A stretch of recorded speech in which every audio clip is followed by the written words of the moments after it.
Hey, it's me.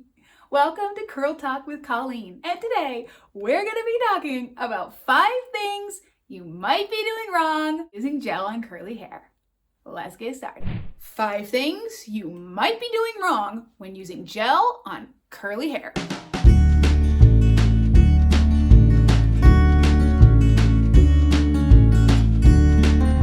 Welcome to my YouTube channel where we geek out about all things curly hair related. Please subscribe, like, and leave a comment. In the world to me.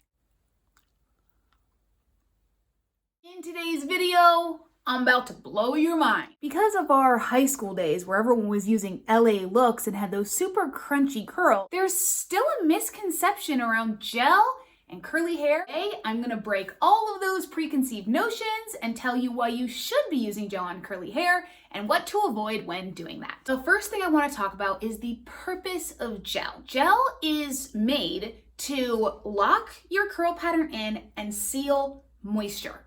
It's a great product to style with. It's one of my favorite products to use.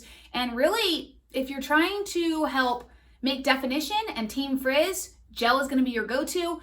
All you have to do is tweak a few things you're doing and how you're using it to transfer or to change the results of your curls from stringy to boingy. Before we get started in today's topic, I want to invite you into my curl world. I started this online platform to share curls and serve curls around the world. Because of that, I've created dozens of resources just to you to meet you where you're at in your curly journey and to give you help and advice and tips and tricks all along the way. Check the description of this video. There is a link. You can opt into my email list and you will see all of the different avenues you can follow me and we can connect and I can guide you on your curl journey. Just think of me as guardian of curls. So the first thing I want you to keep in mind with gel is it's super important how you are applying it to your hair, meaning at what point in the process. Typically, when I say typically, I mean that across the board because curls are very different. Everything doesn't work the same. If your curls look exactly like mine, what works for me might not still work for you. So always keep in mind, you're gonna have to do some testing and experimenting on your own. Typically, gel works best on super wet hair. It's not going to dilute your products. The more wet your hair is, the better the product will actually be able to distribute across your entire strand. So when I'm using gel, I like it super wet. I actually style it in the shower. Unless I'm making a video, I style my hair in the shower right after I have rinsed everything out. I wring out the water just a little bit and I style my hair. The reason why is because when your hair is super wet, it's the most smooth. And so it gives the gel a chance to sit on your hair when it's already smooth. Once you've gotten out, scrunch it with a microfiber towel, and done all these things, then you go to apply it, there's already frizz starting to happen oftentimes, so the gel doesn't even have a full chance. So the first thing I want you to do is try to style on super wet hair. Now, depending on your hair's porosity and how likely or how well it absorbs products, you might be able to get away with styling on damp hair. There are some girls that works great for. I haven't had the best results with that personally, and even when I say damp, it's still pretty wet. You cannot wait until your hair's 15 to 20 to 25 to 30% dry to then start bringing in a gel and preserving the curl. That's just not how it works. So you need to start on wet or damp hair. You use too little gel, right to jail. Use too much gel, also jail. Too much, too little, jail either way. Obviously, you have to use the right amount of gel. If you use too much, it's going to weigh your curls down. They're going to look producty, and they could be stringy. If you don't use enough, you're gonna end up with a lot of frizz. The rule of thumb is I like to start with a little, like this much, and then add more as you are continually styling. Now, one quick trick, I don't like to tell this often because it's hard for people to really wrap their minds around.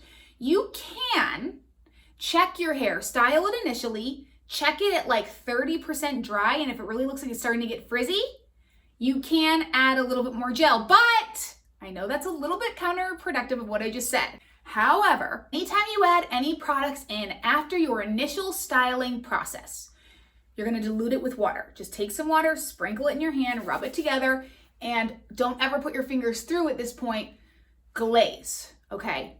And you gotta be really careful with that. That's a good way to start understanding how much gel you actually need. So what did we learn today, class? Perfect amount of gel is necessary to have good results. Fantastic, I'm just really so proud of you all. What is the #1 way to guarantee your curls suck? Anyone? Anyone? Oh, I got this. Touching your hair after you styled it. Correct. The best thing you can do to have terrible curls is style your hair and then go through and touch it and make it all frizzy and break up the curl clumps. Repeat after me. Once you style your hair, set it and forget it. You touch your hair after you've styled it, you are breaking up curl clumps and creating frizz. This is why we just styled it to start. If you need to touch it while you're diffusing, all you do is cup your hands, up, dry, down. Next, type of gel matters. Say it with me. The type of gel matters. One reason you might not be seeing great results with gel is you're using the wrong kind of gel.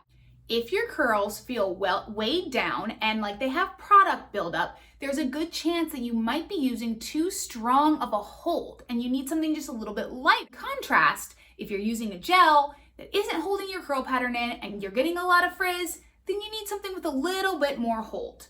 When it comes to hold versus flexible, I like Aussie Instant Freeze. It's the best max hold gel that I've personally ever used.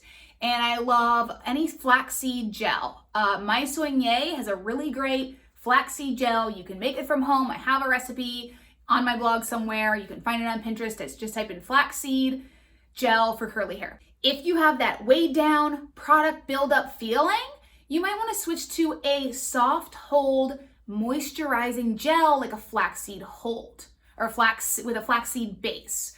The other thing you can try is a cream-based gel. These happen to be my favorite. Cream-based gels typically add a good amount of moisture, but also hold your curls in a way that's not going to look crunchy. You are not ready for the next one. What if I told you that having crunchy curls is actually not a bad thing? And done properly, when you style your curls, you set it and forget it, and you let it dry. Depending on what type of gel you're using, like if you're using a strong hold gel, you will get what is called a curl cast. That is different than stringy, crunchy curls of the 90s. Curl cast means that you did the due diligence. You applied your gel the right way, you're using the right gel, and you have a slight cast around your curls. Here's the important part of that curl cast. You have to break it in the right way. You want to wait till your hair is like 110% dry. It has to be, however, whenever you think it's dry, wait a little bit. It has to be completely dry. You're gonna use some oils, mix it in your hand, and this is called breaking the cast. You're gonna praying hands over it. You're gonna gently break that cast out. What that does, the gel has gone on, it's held your curl pattern, it's sealed in moisture, and you're gonna soften it up by breaking the cast. Bad crunchy curls is when you've applied the wrong type of gel, probably on damp or dryish hair, to hair that's not healthy and moisturized already, so you're not even starting with a good plate, and you're touching it while it dries, then you end up with a stringy, crunchy mess because it never truly makes a curl cast because it's been interrupted so many times. Lastly, one thing to keep in mind when you are using gel is to let it settle. So once you have washed your hair, you have healthy curls, you did the right treatments, you've applied your gel, you're setting it and forgetting it. You want to let those products settle in a little bit before you hit it with a diffuser. There are two ways to do that.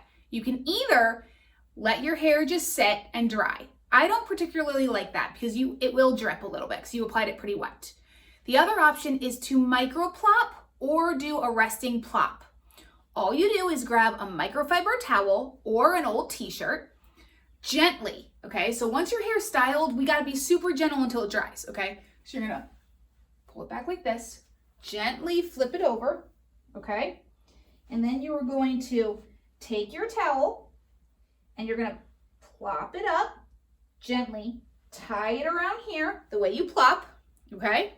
And I like to let it settle for like 15 minutes. This is gonna give it a chance to it's gonna increase your curl pattern because you're pushing it up. All the products are just gonna settle, just let it chill for a minute.